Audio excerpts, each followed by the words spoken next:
ভাবি জিনিস কিনতে যাওয়ার পর একটু পোস্টপাস নিব না, সেই কারণে রাস্তা থেকে আমি আস্তে আস্তে টুকটুক করে বের হয়ে একটা পোস্টপাস শুরু করে দিলাম।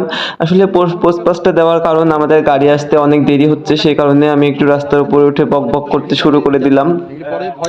আসলে রাস্তার আশেপাশে অনেক গাছপালা, আমাকে এগুলো দেখতে ভালো লাগছিল, সেই কথাই আসলে আমি বলছিলাম। আর গাড়ি কখন আসবে সেই কথাই আসলে বক বক করছিলাম। তো আমরা অনেকক্ষণ ধরে বকবক করার পরে যখন গাড়ি আসছিল না, তখন রাস্তার দিকে বারবার তাকাচ্ছিলাম, দেখতে দেখতে দেখি গাড়ি চলে আসছে। তো গাড়ি মানে ভ্যান, আসলে সেলাই মেশিনের ব্যাপার, সেই কারণে আমি একটা ভ্যান ধরেছি আমরা। তো ভ্যান না ছাড়া ওইভাবে অটোতে আনা যাবে না, সেই কারণে আর কি ভ্যানে যাওয়া।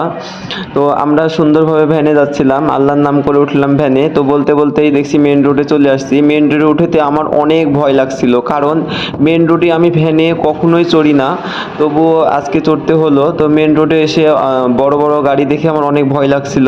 তো কথা বলতে বলতে চলে